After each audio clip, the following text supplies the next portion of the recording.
ಪ್ರಕೃತಿ ಭಗವಂತನ ಸೃಷ್ಟಿ, ಮಾನವನ ಕಲ್ಪನೆಗೂ ಮೀರಿದ ಅನೇಕ ದಿವ್ಯ ಶಕ್ತಿಗಳ ತಾಣ. ನಮ್ಮ ನಿಮ್ಮೆಲ್ಲರ ನಡುವೆ ಇರೋ ಇಂತಹ ಅನೇಕ ಸ್ಥಳಗಳ ಅತೀಂದ್ರಿಯ ಶಕ್ತಿಗಳ ಬಗ್ಗೆ ಚಕಿತಕಾರಿ ಸಂಗತಿಗಳನ್ನು ಅನಾವರಣಗೊಳಿಸೋ ವಿಶೇಷ ಕಾರ್ಯಕ್ರಮವೇ ನಮ್ಮೂರ ದೈವ.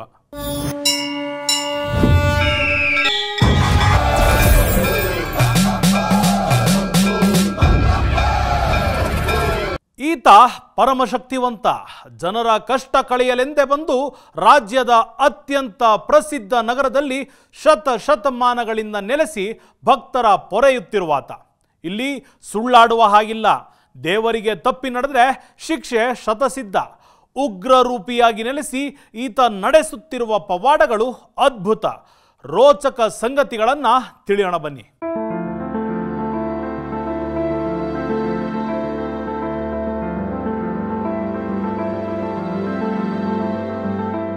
ಸಮನಸ ವಂದಿತ ಚಂದಿರನಂತಹ ಮುಖಾರವಿಂದ ಸರ್ವಾಲಂಕೃತ ಭೂಷಣನಾಗಿ ಶೋಭಿಸುತ್ತಿರುವ ಸ್ವಾಮಿ. ಆಹಾ, ಈ ನಯನ ಮನೋಹರ ನಯನಾನಂದಕರನ ಕಣ್ತುಂಬಿಕೊಳ್ಳೋದೆ ಮಹಾನಂದ. ಈತ ಪರಮ ಶಕ್ತಿವಂತ. ಕಷ್ಟ ಅಂತ ಮನದಲ್ಲಂದ್ಕೊಂಡು ಈತನ ನೆನೆದ್ರೆ ಸಾಕು, ಆ ಕ್ಷಣದಲ್ಲೇ ಮನಸ್ಸಿಗೆ ಏನೋ ನೆಮ್ಮದಿ. ಈ ಸಂಕಷ್ಟ ಪರಿಹಾರವಾಗತ್ತೆ ಅನ್ನೋ ಭಾವನೆ ಭಕ್ತರ ಮನದಲ್ಲಿ ಮೂಡಿಬಿಡುತ್ತೆ. ಈತ ಅತ್ಯಂತ ಪ್ರಾಚೀನ. ಇಲ್ಲಿ ಬಂದು ನೆಲೆಸಿ ಪವಾಡಗಳನ್ನು ಸೃಷ್ಟಿಸುತ್ತಿರುವ ಈ ಭಗವಂತನ ಮಹಿಮೆ ಅಪಾರ.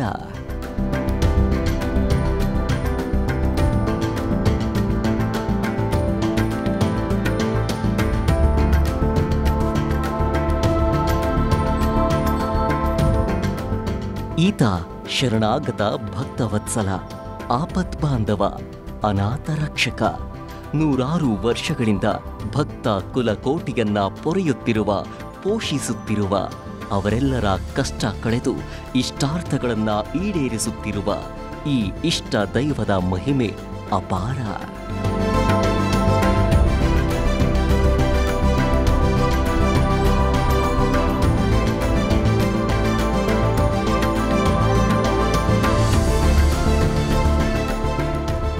ಈಕೆ ಚೈತನ್ಯ. PUC ಓದುತ್ತಿದ್ದ ಚೈತನ್ಯ ಬಾಳಲ್ಲಿ ಈ ವಿಸ್ಮಯಕಾರಿ ದೈವಕ್ಕೆ ಶರಣಾದ ನಂತರ ನಡೆದಿದ್ದು ಮಹಾ ಅಚ್ಚರಿ. ಹೌದು, ಸಂಬಂಧಿಕರೊಬ್ಬರ ಮಾತು ಕೇಳಿ ಈ ಸ್ವಾಮಿಯ ದರ್ಶನಕ್ಕೆ ಬಂದ ಚೈತನ್ಯಳಿಗೆ ಇಲ್ಲಿಗೆ ಬಂದು ಸ್ವಾಮಿಯ ಮುಂದೆ ಕೈ ಮುಗಿದು ಹೋದ ನಂತರ ದೇಹದಲ್ಲಿ ಹೆಚ್ಚಿನ ಚೈತನ್ಯ ಬಂದಂತಾಗಿತ್ತು.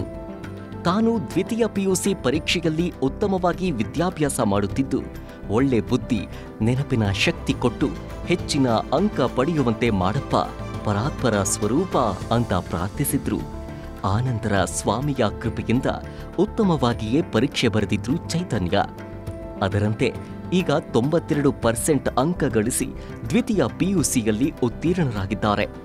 ಅದಕ್ಕೆ ಈ ದೈವ ಕೃಪೆಯೇ ಕಾರಣ ಅಂತಾರೆ. ನಾನು ರಾಜಾಜಿನಗರಿಂದ ಬರ್ತಾ ಇದ್ದೀನಿ. ಸುಮಾರು ಒಂದು 6-7 ಮಂತ್ಸಿಂದ ಬರ್ತಾ ಇದ್ದೀನಿ. ಸೆಕೆಂಡ್ PU ಅಲ್ಲಿ ಒಳ್ಳೆ ರಿಸಲ್ಟ್ಸ್ ಬರಲಿ ಅಂತ ಈ ದೇವಸ್ಥಾನಕ್ಕೆ ಬರ್ತಿದ್ದೆ. ನಮ್ಮ ಚಿಕ್ಕಮ್ಮ ಒಬ್ಬರು ತೋರಿಸಿದ್ರು, ನಮ್ಮ ಚಿಕ್ಕಜ್ಜಿ ಶಾರದಾ ಅಂತ. ಅವ್ರು ತೋರಿಸ್ಕೊಟ್ಮೇಲೆ ಇಲ್ಲಿ ಬಂದು ಬೆಲ್ಲದ ಆರತಿ ಎಲ್ಲ ಮಾಡ್ತಾಯಿದ್ದೆ. ಸೆಕೆಂಡ್ PU ಅಲ್ಲಿ 92% ಬಂದು ಒಳ್ಳೆ ರಿಸಲ್ಟಲ್ಲಿ ಪಾಸಾಗಿದ್ದೀನಿ. ಅದಕ್ಕೆ ಹಂಗೆ ಕಂಟಿನ್ಯೂ ಮಾಡೋಣ, ಒಳ್ಳೇದಾಗತ್ತೆ, ಪಾಸಿಟಿವ್ ವೈಬ್ಸ್ ಬರುತ್ತೆ ಇಲ್ಲಿಗೆ ಬಂದು ಅಂತ ಪ್ರತಿ ವಾರನೂ ಬರ್ತಾಯಿದ್ದೀನಿ. ಟ್ಯೂಸ್ಡೇ ಬಂದು ದೀಪ ಮಾಡಿಬಿಟ್ಟು ಹೋಗ್ತೀನಿ. ಕೇಳಿದ್ರಲ್ವಾ, ಕೇವಲ ಒಮ್ಮೆಯಷ್ಟೇ ಬಂದು ಪ್ರಾರ್ಥಿಸಿ ಹೋದ ನಂತರ ಇವರ ಬದುಕಲ್ಲಾದ ಬದಲಾವಣೆ. ಹೀಗಾಗಿಯೇ ಇವತ್ತು ಈ ಕ್ಷೇತ್ರದ ಪರಮ ಭಕ್ತರಾಗಿದ್ದಾರೆ ಚೈತನ್ಯ. ಹೀಗೆ ಈ ಕ್ಷೇತ್ರಕ್ಕೆ ಬಂದು ಅಪರಿಮಿತ ಅನುಕೂಲಗಳನ್ನು ಪಡೆದು ಹೋದ ಭಕ್ತರು ಅಸಂಖ್ಯ.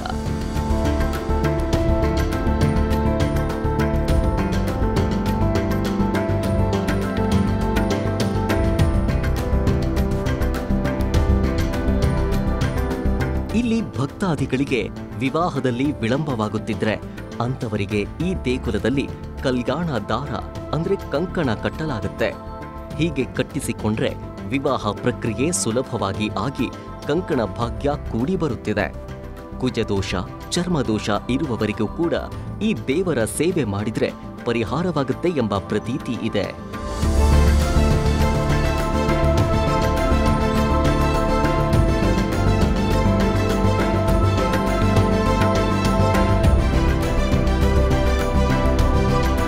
ಇವರ ಹೆಸರು ಕೆಂಪರತ್ನ ಅಂತ. ಸರಕಾರಿ ಉದ್ಯೋಗಿ. ಸುಖವಾಗಿದ್ದ ಇವರ ಕುಟುಂಬದಲ್ಲಿ ಒಂದೊಂದೇ ಸಮಸ್ಯೆಗಳು ಎದುರಾಗಲು ಶುರುವಾದವು. ತಾಯಿಗೆ ಅನಾರೋಗ್ಯ, ಮಗಳಿಗೆ ಸಮಸ್ಯೆ, ಬೋರ್ವೆಲ್ ಕೊರೆಸಿದ್ರೂ ನೀರು ಸಿಗುತ್ತಿರಲಿಲ್ಲ. ಹೀಗೆಲ್ಲ ಸಮಸ್ಯೆಗಳು ಪ್ರಾರಂಭವಾದವು.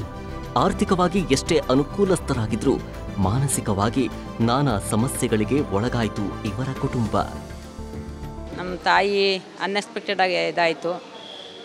ಮನೆಯಲ್ಲಿ ಸ್ವಲ್ಪ ಸಮಸ್ಯೆಗಳೇನೇನೋ ಶುರುವಾಯಿತು. ನನ್ನ ಮಗಳಿಗೆ ಬಿದ್ದೇಟಾಯಿತು. ಆಮೇಲೆ ನಮ್ಮದೊಂದು ಜಾಗದಲ್ಲಿ ಬೋರ್ವೆಲ್ 2 ಬೋರ್ವೆಲ್ಲು ಫೇಲ್ಯೂರ್ ಆಯಿತು. ಬೋರ್ವೆಲ್ ನೀರು ಹಾಕಬೇಕು ಅಂತ, ಇದು ಬೋರ್ವೆಲ್ ಹಾಕ್ಸ್ಬೇಕು ಅಂತ ಅಂದ್ಬಿಟ್ಟು ನಮ್ಮ ಹಸ್ಬೆಂಡ್ ಹೇಳಿರೋ ಇಲ್ಲಿ ಸ್ವಾಮಿ ಇದೆಯಂತ, ಲಕ್ಷ್ಮೀ ಸ್ವಾಮಿಗೆ ಹೋಗೋಣ ಬಾ ಅಮ್ಮ ಅಂತ. ಸೊ ಬರ್ತಾ ನಾನು ಮೆಜೆಸ್ಟಿಕ್ ಟ್ರಾವೆಲ್ ಮಾಡ್ತಾಯಿದ್ದೆ ಮಲ್ಲೇಶ್ವರ ಬಂದಮೇಲೆ. ಮುಂಚೆ ವಿಜಯನಗರ ವಾಸ. ಮಲ್ಲೇಶ್ವರ ಬಂದಮೇಲೆ ಬಸ್ಸಲ್ಲಿ ಟ್ರಾವೆಲ್ ಮಾಡ್ತಾ ಇಲ್ಲಿ ಬಂದು ಸ್ವಾಮಿ ನೋಡಿಕೊಂಡು ಬಂದು ಪ್ರದಕ್ಷಿಣೆ ಹಾಕೊಂಡು ನಮಸ್ಕಾರ ಹಾಕ್ಕೊಂಡು ಹೋಗ್ತಾಯಿದ್ದೆ. ಹೀಗೆ ಇಲ್ಲಿನ ಭಕ್ತರೊಬ್ಬರ ಮಾತಿನಂತೆ ಗಂಡ ಹೆಂಡತಿ ಈ ಕ್ಷೇತ್ರಕ್ಕೆ ಬಂದು ಪ್ರಾರ್ಥಿಸಲು ಶುರು ಮಾಡಿದ್ರು. ದೇಗುಲದ ಅರ್ಚಕರ ಸಲಹೆಯಂತೆ ಈ ಸ್ವಾಮಿಯನ್ನ ಪ್ರಾರ್ಥಿಸಿ ಇಲ್ಲಿನ ತೀರ್ಥವನ್ನ ತೆಗೆದುಕೊಂಡು ಹೋಗಿ ಬೋರ್ ಕೊರೆಸುವಲ್ಲಿ ಪ್ರೋಕ್ಷಣೆ ಮಾಡಿ ಬೋರ್ ಕೊರೆಸಲಾಯಿತು. ಕುಟುಂಬಸ್ಥರಿಗೆಲ್ಲ ನೀರು ಸಿಗುತ್ತೋ ಇಲ್ವೋ ಅನ್ನೋ ಆತಂಕವಾದ್ರೆ ಅದೇನ್ ಆಶ್ಚರ್ಯ, ಈ ಸ್ವಾಮಿಯ ಕೃಪೆಯಿಂದ 800 ಅಡಿಯಲ್ಲಿ ನೀರು ಅಪಾರ ಪ್ರಮಾಣದಲ್ಲಿ ಸಿಕ್ಕಿಬಿಡ್ತು. ಅಂದಿನಿಂದ ಇಂದಿನವರೆಗೂ ಇವರ ಕೃಷಿ ಚಟುವಟಿಕೆಗಳಿಗೆ ನೀರಿನ ಸಮಸ್ಯೆ ಎದುರಾಗಿದ್ದೇ ಇಲ್ಲವಂತೆ. ಇವರ ಮೇಲೆ ಗಂಗೆಯ ಕೃಪೆ ಅಪಾರ. ಇದಕ್ಕೆಲ್ಲ ಕಾರಣ ಸ್ವಾಮಿಯ ಕೃಪೆಯಲ್ಲದೆ ಬೇರೇನಿಲ್ಲ. ಸೊ ಹಾಗೆ ಇನ್ ಬಿಟ್ವೀನ್ ಇಲ್ಲಿ ವಿಚಾರ ಮಾಡಿದಾಗ ಇಲ್ಲಿ ಸ್ವಾಮಿ ಪ್ರೇಯರ್ ಮಾಡ್ಕೊಳ್ಳಮ್ಮ, ನಿಮ್ಮ ಬೋರ್ವೆಲ್ ನೀರು ಸಿಗುತ್ತೆ, ಬಂದು ಇಲ್ಲಿ ಅಭಿಷೇಕ ಮಾಡಿ ಪೂಜೆ ಮಾಡಿಸ್ಕೊಂಡು ಗಂಗೆ ತೊಗೊಂಡೋಗಿ ಆ ಸ್ಥಳದಲ್ಲಿ ಹಾಕಿ ನೀವು ಎಲ್ಲಿ ಸ್ಪಾಟ್ ಮಾಡಿದ್ರೆ ಅಲ್ಲಿ ಮಾಡಿ ಅಂತ. ಬಟ್ ಅದೊಂದು ತುಂಬ ಎಕ್ಸ್ಪೀರಿಯೆನ್ಸ್. 800 ಫೀಟ್ ಹೋಯಿತು. ಇಡೀ ರಾತ್ರಿ ಪೂಜೆ ಮಾಡಿ ಗಂಗೆ ಪೂಜೆ ಮಾಡಿ ಹಾಕಿ ನಾನು ಪ್ರಯತ್ನ ಪಟ್ಟಿದ್ದು. ಈಗ ಅದೇ ಬೋರ್ವೆಲ್ಲೇ ನಮ್ಮ ತೋಟಕ್ಕೆ ನೀರು ಬರ್ತಾಯಿದ್ದು 2006. ಈಗ ಇದು 2024. ಸೊ ನೀವು ಕ್ಯಾಲ್ಕುಲೇಷನ್ ಹಾಕೊಳ್ಳಿ ಎಷ್ಟು ವರ್ಷ ಆಯಿತು. ಇಂತಹ ಪವಾಡ ನಡೆದ ನಂತರ ಇವರು ಈ ಸ್ವಾಮಿಯ ಪರಮ ಭಕ್ತರಾಗಿ ಬಿಟ್ರು. ಅಂದಿನಿಂದ ಇಂದಿನವರೆಗೂ ಈ ಕ್ಷೇತ್ರಕ್ಕೆ ನಡೆದುಕೊಳ್ತಿದ್ದಾರೆ. ಈ ದೇವರಿಗೆ ಶರಣಾಗಿ ಬಿಟ್ಟಿದ್ದಾರೆ.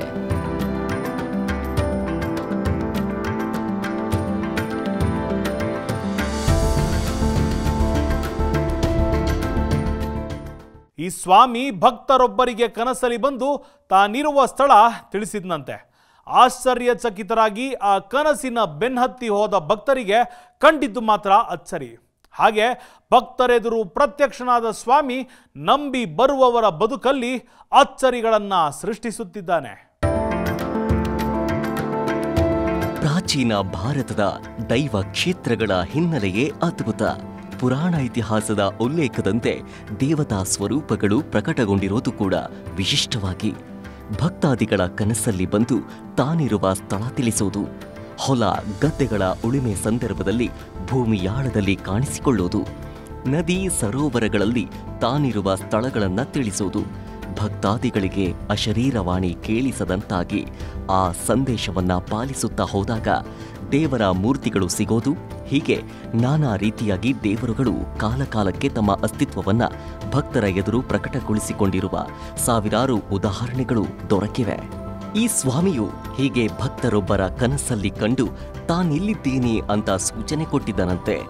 ಆ ಸೂಚನೆಯನ್ನೇ ಅನುಸರಿಸಿ ಹೊರಟ ಭಕ್ತರಿಗೆ ಸ್ವಾಮಿಯ ಶಿಲಾಮೂರ್ತಿಯ ದರ್ಶನವಾಗಿತ್ತು. ಆನಂತರ ಆತನಿಗೆ ಗುಡಿ ಕಟ್ಟಿ ಪ್ರತಿಷ್ಠಾಪಿಸಲಾಗಿದೆ.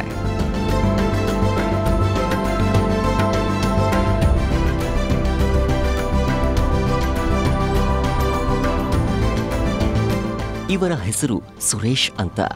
ಬೆಂಗಳೂರಿನ ಅಕ್ಕಿಪೇಟೆಯವರು. ಈ ಕ್ಷೇತ್ರಕ್ಕೆ ಸಣ್ಣವರಿಂದಲೂ ಬರ್ತಾರೆ. ಇಲ್ಲಿಗೆ ನಡೆದುಕೊಳ್ಳೋದು ಪ್ರಾರಂಭಿಸಿದ ಮೇಲೆ ಇವರ ಬದುಕಲ್ಲಿ ಹಲವಾರು ಅಚ್ಚರಿಗಳು ಘಟಿಸಿವೆಯಂತೆ. ಯಾವುದೇ ಸಂತೋಷವಾಗಲಿ ಸಮಸ್ಯೆಯಾಗಲಿ ಏನೇ ಇದ್ರೂ ಮೊದಲು ಸುರೇಶ್ ಅವರು ತಿಳಿಸೋದು ಈ ಸ್ವಾಮಿಗೆ.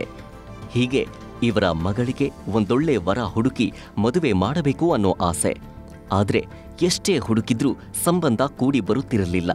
ಕೊನೆಗೆ ಇವರು ಈ ದೇಗುಲಕ್ಕೆ ಬಂದು ಕಂಕಣ ಕಟ್ಟಿಸಿಕೊಂಡು ಹೋದ ನಂತರ ನಡೆದಿದ್ದು ವಿಸ್ಮಯ. 4 ತಿಂಗಳ ಹಿಂದೆ ಫೆಬ್ರವರಿ 22ನೇ ತಾರೀಕು ನನ್ನ ಮಗಳಿಗೆ ಮದುವೆ ಕೂಡ ಆಯಿತು. ನನ್ನ ಮಗಳು ಮದುವೆ ಆಗೋಕ್ಕೆ ಮುಂಚೆ ದೇವಾಲಯದಲ್ಲಿ 3 ಪ್ರದಕ್ಷಿಣೆ ಹಾಕಿ ನಮ್ಮ ಸತೀಶ್ ಅವ್ರ ಮಗ ವಿನೋದ್ ಅರ್ಚಕರು ಕಂಕಣ ಕಟ್ಟಿ, ಆಮೇಲೆ ಅದ್ರ ಹಿಂದೆ ನಮ್ಮ ರಿಲೇಷನ್ ಅವ್ರದ್ದು ಕಲ್ಯಾಣೋತ್ಸವ ಕೂಡ ಮಾಡಿಸಿದಾಗ ಅಲ್ಲಿ ಸಹ ಕಲ್ಯಾಣೋತ್ಸವದಲ್ಲಿ ಭಾಗಿಯಾಗಿದ್ದರು. ತದನಂತರ ಒಂದು ನಂಬಿಕೆಯಿಂದ ಕಂಕಣ ಕಟ್ಕೊಂಡು 3 ಪ್ರದಕ್ಷಿಣೆ ಆಗಿ ಒಂದು 12 ವಾರಗಳಲ್ಲಿ ಒಂದು ಒಳ್ಳೆಯ ಸಂಬಂಧನೂ ಬಂದು ಮದುವೆನೂ ಆಗಿ ಈಗ ಮನೆ ಕೂಡ ಬಂದೋದು. ಸೊ ಭಗವಂತನಲ್ಲಿ ನಾವು ನಿಷ್ಠೆಯಿಂದ ನಿಸ್ವಾರ್ಥದಿಂದ ನಾವು ಭಕ್ತಿಯಿಂದ ನಮ್ಮ ಭಕ್ತಿಯನ್ನು ಸಮರ್ಪಣೆ ಮಾಡಿದ್ರೆ ಆ ಭಗವಂತ ನಮ್ಮ ಇಚ್ಛೆ ಕಷ್ಟಾನುಸಾರಗಳು ಏನಿದೆ ಪರಿಹಾರ ಕೊಡ್ತಾನೆ. ಅದು ನಮ್ಮ ಕುಟುಂಬಕ್ಕೆ ಭಾಳ ಮರೆಯಲಾಗದಂಥ ಒಂದು. ಹೀಗೆ ಮದುವೆ ಆಗದ ಸಮಸ್ಯೆಗಳನ್ನ ಹೊತ್ತು ಬರುವ ಅನೇಕರು ಈ ಕ್ಷೇತ್ರದಲ್ಲಿ ನಡೆಯುವ ಸ್ವಾಮಿಯ ಕಲ್ಯಾಣೋತ್ಸವದಲ್ಲಿ ಬಂದು ಕಂಕಣ ಕಟ್ಟಿಕೊಂಡು ಹೋದ್ರೆ ಒಳ್ಳೆ ಕಡೆ ಸಂಬಂಧ ಕುದುರಿ ಮದುವೆ ಭಾಗ್ಯ ಕೂಡಿ ಬರೋದು ಶತಸಿದ್ಧವಂತೆ. ಈಗಾಗಲೇ ಸ್ವಾಮಿಯ ಕೃಪೆಯಿಂದ ಅಸಂಖ್ಯ ಅವಿವಾಹಿತರಿಗೆ ವಿವಾಹ ಭಾಗ್ಯ ಒದಗಿ ಬಂದಿದೆ.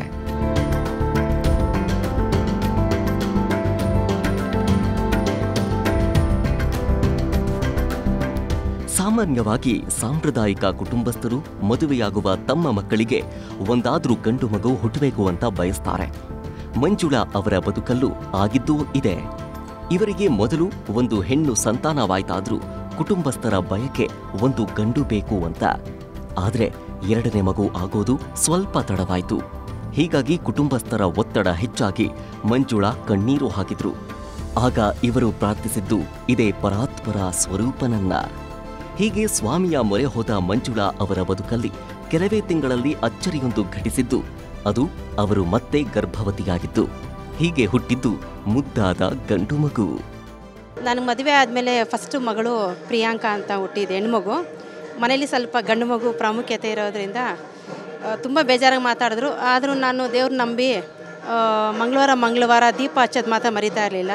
ತುಂಬ ಕಣ್ಣಲ್ಲಿ ನೀರು ಹಾಕ್ಕೊಂಡು ದೇವ್ರ ಹತ್ರ ಬಂದು ನನಗೆ ಗಂಡು ಮಗು ಬೇಕೇ ಬೇಕು ಅಂತ ಇದು ಮಾಡಿದ್ದಕ್ಕೆ ಬಲಗಡೆ ಹೂವು ಕೊಡ್ತು.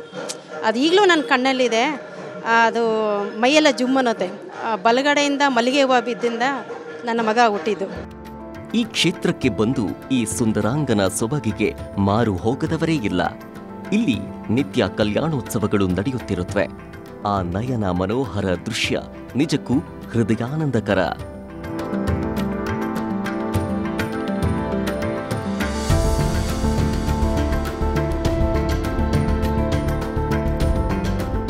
ಇವರ ಹೆಸರು ಸೀತಾರಾಮ ಕಶ್ಯಪ್. ಸಣ್ಣ ವಯಸ್ಸಿನಲ್ಲೇ ಸಂತೃಪ್ತ ಜೀವನ ಕಂಡುಕೊಂಡು ಸುಖಿಯಾಗಿದ್ದಾರೆ. ಇವರ ಇವತ್ತಿನ ಈ ಜೀವನ ಸಾಫಲ್ಯಕ್ಕೆ ಕಾರಣವೇ ಇಲ್ಲಿ ನೆಲೆಸಿರುವ ದೇವತೆ. ಚಿಕ್ಕ ವಯಸ್ಸಿನಿಂದಲೂ ಈ ದೇಗುಲದ ಪರಮ ಭಕ್ತರಾಗಿರೋ ಸೀತಾರಾಮ ಕಶ್ಯಪ್ ರವರು ಈ ದೇವರನ್ನ ನಂಬಿದ ಮೇಲೆ ಎಲ್ಲವೂ ಸುಸೂತ್ರವಾಗಿ ನಡೆಯುತ್ತಿದೆಯಂತೆ. ಹೀಗಾಗಿ ಈ ದೇವಮೂರ್ತಿಗೆ ಋಣಿಯಾಗಿದ್ದಾರೆ. ಸ್ವಾಮಿಗಳ ದೇವಸ್ಥಾನಕ್ಕೆ ಇವಾಗ ಒಂದು 33 ವರ್ಷದಿಂದ ಬರ್ತಾ ಇದ್ದೀನಿ. ಹುಟ್ಟಿದಾಗಿಂದ ನಮ್ಮ ತಂದೆ ತಾಯಿ ನಮ್ಮ ಅಜ್ಜನ ಕಾಲದಿಂದನೂ ಇಲ್ಲಿಗೆ ಬರ್ತಾ ಇದ್ದಿದ್ದು. ದೇವ್ರ ಹತ್ರ ಏನು ಎಷ್ಟು ಸತ್ಯವಾಗಿರೋ ದೇವ್ರಂದರೆ ಏನು ಕೇಳ್ಕೊಳ್ಳೋ ಅಷ್ಟಿಲ್ಲ, ಏನಿಲ್ಲ. ಅವನೇ ಸುಸೂತ್ರವಾಗಿ ಎಲ್ಲನೂ ಜೀವನ ಇಡೀ ನಡ್ಸ್ಕೊಂಬಂದಿದ್ದಾನೆ. ವಿದ್ಯಾಭ್ಯಾಸಕ್ಕಾಗಿರ್ಬೋದು, ಉದ್ಯೋಗಕ್ಕಾಗಿರ್ಬೋದು, ಸಂಸಾರದಲ್ಲಾಗಿರ್ಬೋದು, ಎಲ್ಲ ಥರದಲ್ಲೂ ತುಂಬ ಚೆನ್ನಾಗಿ ಅವನ ಕೃಪಾಕಟಾಕ್ಷ ನಮಗೆ ಸದಾ ಇಟ್ಟು ನಮ್ಮನ್ನು ಚೆನ್ನಾಗಿ ನಡ್ಸ್ಕೊಂಬಂದಿದ್ದಾನೆ. ಈ ತರಹ ಈ ದೇವರಿಂದ ಬದುಕುಗಳನ್ನ ಬೆಳಕಾಗಿಸಿಕೊಂಡವರು ನೂರಾರು ಸಾವಿರಾರು ಮಂದಿ ಭಕ್ತಾದಿಗಳಿದ್ದಾರೆ. ಇವರು ಮಮತಾ ವ್ಯವಹಾರದಲ್ಲಿ ಸ್ವಲ್ಪ ಏರುಪೇರಾಗಿತ್ತು. ಹೀಗಾಗಿ ಸ್ವಾಮಿಯ ಬಳಿ ತಮ್ಮ ಕಷ್ಟ ನಿವೇದಿಸಿಕೊಂಡಿದ್ರು. ಇಲ್ಲಿನ ಸಾಲಿಗ್ರಾಮದ ಅಭಿಷೇಕದ ಜಲವನ್ನ ತೆಗೆದುಕೊಂಡು ಹೋಗಿ ತಮ್ಮ ಅಂಗಡಿಯಲ್ಲಿ ಸಂಪ್ರೋಕ್ಷಣೆ ಮಾಡಿದ್ರು. ಹೀಗಾದ ಕೆಲವೇ ದಿನಗಳಲ್ಲಿ ಅಚ್ಚರಿಯನ್ನುವಂತೆ ಇವರ ವ್ಯವಹಾರ ಕುದುರಿಕೊಂಡು ಈಗ ವ್ಯಾಪಾರ ಚೆನ್ನಾಗಿ ನಡೀತಾ ಇದೆಯಂತೆ. ನನಗೆ ಇಲ್ಲಿ ವ್ಯಾಪಾರದಲ್ಲಿ ತೊಂದರೆ ಇತ್ತು. ಸ್ವಾಮಿ ಹತ್ರ ಬಂದು ತೀರ್ಥ ಎಸ್ಕೊಂಡೋಗಿ, ಸಾಲಿಗ್ರಾಮದಿಂದ ತೀರ್ಥ ಎಸ್ಕೊಂಡೋಗಿ ಮನೆಯಲ್ಲೆಲ್ಲ ಪೋಷಣೆ ಮಾಡಿ ಸ್ವಲ್ಪ ಎಲ್ಲ ಪೂಜೆ ಮಾಡಿ ಯಶಸ್ಸು ಕಂಡಿದ್ದೀನಿ. ಅದನ್ನು ಹೇಳ್ತಾ ಇದ್ದೀನಿ ನಿಮಗೆ. ಇಲ್ಲಿ ಬಂದು ಕೋರಿಕೆಗಳನ್ನ ಬೇಡ್ಕೊಂಡು ಸ್ವಾಮಿಗೆ ಒಂದು ತಿಂಗಳಲ್ಲಿ ಆಗ್ಬೋದು, ಇಲ್ಲ 1.5 ತಿಂಗಳಲ್ಲಿ ಆಗ್ಬೋದು, ಖಂಡಿತ ನಡೆಸ್ಕೊಡ್ತಾನೆ ಅಂತ ನನ್ನ ನಂಬಿಕೆ. ಈ ಸ್ವಾಮಿಯ ಸಾಲಿಗ್ರಾಮ ಅಭಿಷೇಕ ಜಲದಲ್ಲಿ ಅಪಾರ ಶಕ್ತಿ ಇದೆ ಅನ್ನೋದು ಹಲವು ಭಕ್ತಾದಿಗಳ ಮಾತು. ಹೀಗಾಗಿ ಅನಾರೋಗ್ಯಕ್ಕೊಳಗಾದವರು ಯಾವುದೇ ಹೊಸ ಉದ್ಯಮ, ಅಂಗಡಿ, ಮನೆ, ಕಚೇರಿಗಳಲ್ಲಿ ಈ ದೇಗುಲದಲ್ಲಿ ಸ್ವಾಮಿಯ ಸಾನ್ನಿಧ್ಯ ಇದೆ ಅಂತ ಹೇಳಲಾಗೋ ಸಾಲಿಗ್ರಾಮ ಅಭಿಷೇಕ ಜಲವನ್ನ ಸಂಪ್ರೋಕ್ಷಣೆ ಮಾಡಿ ಒಳಿತು ಕಂಡಿದ್ದಾರೆ, ಕಾಣ್ತಾ ಇದ್ದಾರೆ.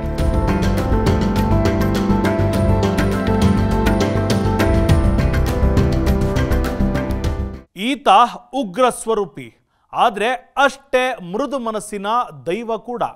ಮಕ್ಕಳಂತೆ ಭಕ್ತರನ್ನ ಪೊರೆವ ಈತ ದುಷ್ಟರ ಸಂಹಾರಕ, ಶಿಷ್ಟರ ರಕ್ಷಕ. ಸುಮಾರು 300 ವರ್ಷಗಳಿಂದ ಭಕ್ತರನ್ನ ಪೊರೆಯುತ್ತಿರುವ ಈ ದೇವನ್ಯಾರು ಗೊತ್ತಾ? ದರ್ಶಿಸಿ ಪುನೀತರಾಗೋಣ ಬನ್ನಿ. ಮದುವೆಯಾಗದವರಿಗೆ ಕಂಕಣ ಭಾಗ್ಯ, ಮಕ್ಕಳಿಲ್ಲದವರಿಗೆ ಸಂತಾನ ಭಾಗ್ಯ, ಹೀಗೆ ಭಕ್ತಿಯಿಂದ ಬೇಡಿದವರಿಗೆ ಭಾಗ್ಯಗಳನ್ನ ಕರುಣಿಸುತ್ತಿರುವ ಭಾಗ್ಯವಂತ. ಅಂದ ಹಾಗೆ ಇಷ್ಟೆಲ್ಲ ಪ್ರಸಿದ್ಧಿ ಹೊಂದಿರುವ ಈ ದೇವರಾದ್ರೂ ಯಾರು ಗೊತ್ತಾ? ಈತನೇ ಶ್ರೀ ಲಕ್ಷ್ಮೀ ನರಸಿಂಹಸ್ವಾಮಿ.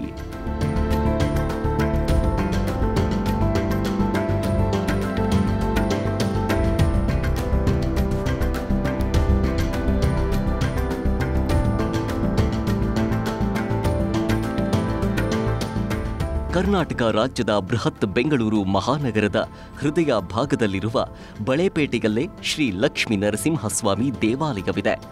ಸುಮಾರು 300 ವರ್ಷಗಳ ಪುರಾತನ ಪ್ರಸಿದ್ಧಿ ಹೊಂದಿದ ದೇಗುಲ ಇದು.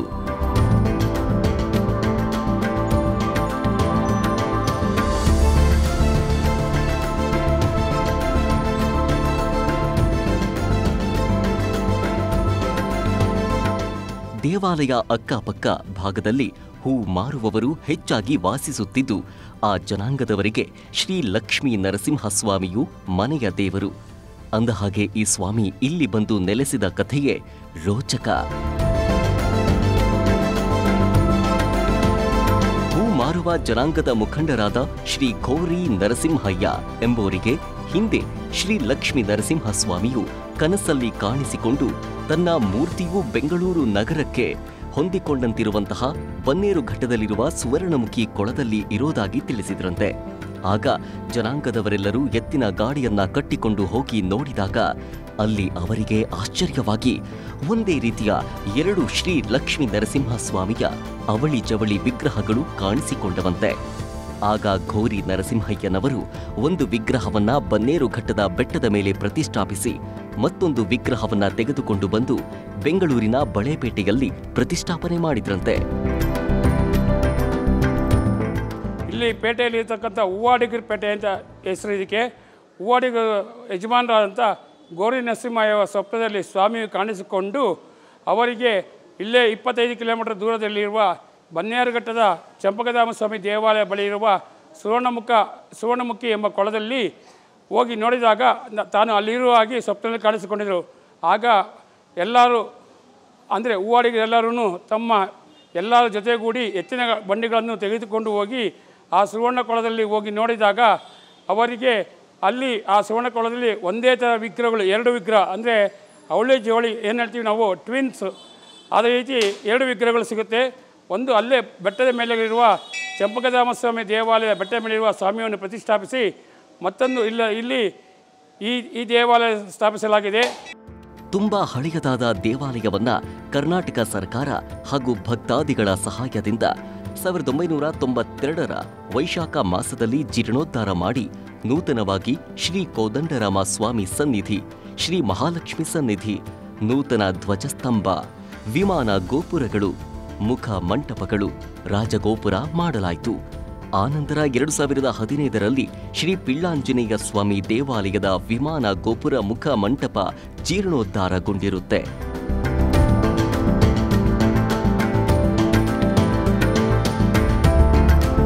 ಈ ದೇವಾಲಯದಲ್ಲಿ ವೈಶಾಖ ಮಾಸ ಶುದ್ಧ ತ್ರಯೋದಶಿ, ಚತುರ್ದಶಿ, ಪೌರ್ಣಿಮೆ, ಸ್ವಾತಿ ನಕ್ಷತ್ರ ಮಿಲನದಲ್ಲಿ ಶ್ರೀಯವರ ಬ್ರಹ್ಮರಥೋತ್ಸವ, ತಿರುಪ್ಪಾವಡಿ, ಲಕ್ಷಾರ್ಚನೆ ಸೇವೆಗಳು, ಸುಮಾರು 1 ತಿಂಗಳ ವಿಶೇಷ ಪೂಜೆಗಳು ನಡೆಯುತ್ತೆ.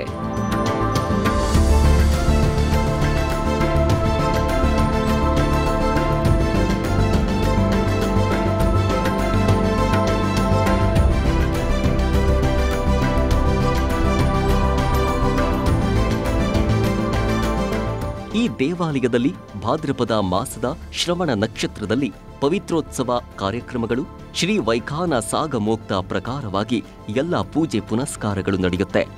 1994ರಲ್ಲಿ ಈ ದೇವಾಲಯದ ಉತ್ಸವ ಮೂರ್ತಿ ಸನ್ನಿಧಿ ಕನ್ನಡಿ ಮಂಟಪ ಜೀರ್ಣೋದ್ಧಾರಗೊಂಡು ನಿತ್ಯ ಕಲ್ಯಾಣಂ ಪಚ್ಚ ತೋರಣಂ ಎಂಬಂತೆ ನಿತ್ಯ ಕಲ್ಯಾಣೋತ್ಸವ, ಪ್ರಾಕಾರೋತ್ಸವ ಸೇವೆಗಳು ನಡೆಯುತ್ತವೆ.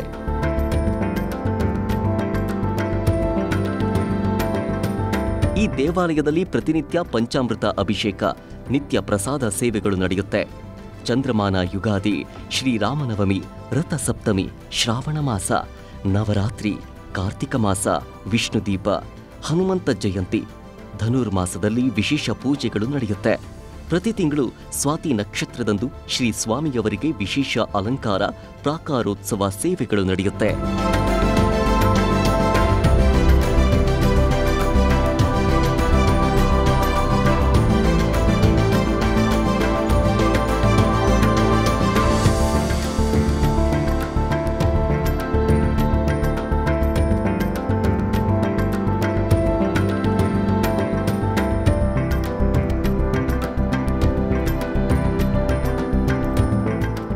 ದುಷ್ಟ ಸಂಹಾರಕ ಲಕ್ಷ್ಮೀ ನರಸಿಂಹನ ಮಹಿಮೆ ಕೇಳಿ ಸ್ವಾಮಿಯನ್ನ ಕಣ್ತುಂಬಿಕೊಂಡು ಕೃತಾರ್ಥರಾದ್ರಲ್ವಾ? ಇದಾಗಿತ್ತು ಇವತ್ತಿನ ನಮ್ಮೂರ ದೈವ. ಮುಂದೆ ಇಂತಹದ್ದೇ ಮತ್ತೊಂದು ಪವಾಡ ಸದೃಶ ಕ್ಷೇತ್ರದ ಮಾಹಿತಿ ಹೊತ್ತು ನಿಮ್ಮ ಮುಂದೆ ಬರ್ತೀವಿ. ಅಲ್ಲಿವರೆಗೂ ನೋಡ್ತಾ ಇರಿ ವಿಸ್ತಾರ ನ್ಯೂಸ್. ಇದು ನಿಖರ ಜನಪರ. ಅನುಕ್ಷಣದ ಸುದ್ದಿಗಳಿಗಾಗಿ ವಿಸ್ತಾರ ನ್ಯೂಸ್ ಯೂಟ್ಯೂಬ್ ಚಾನೆಲ್ ಸಬ್ಸ್ಕ್ರೈಬ್ ಮಾಡಿ. ಹೊಸ ಸುದ್ದಿಗಳ ನೋಟಿಫಿಕೇಶನ್ಗಾಗಿ ಬೆಲ್ ಐಕಾನ್ ಕ್ಲಿಕ್ ಮಾಡಿ. ಲೇಟೆಸ್ಟ್ ಅಪ್ಡೇಟ್ಸ್ಗಾಗಿ www.vistaranews.com ವೆಬ್ಸೈಟ್ಗೆ ವಿಸಿಟ್ ಮಾಡಿ. ಅಂಗೈಯಲ್ಲೇ ಜಗತ್ತಿನ ಸುದ್ದಿ ತಿಳಿಯಲು ವಿಸ್ತಾರ ನ್ಯೂಸ್ ಕನ್ನಡ ಆಪ್ ಡೌನ್ಲೋಡ್ ಮಾಡಿ.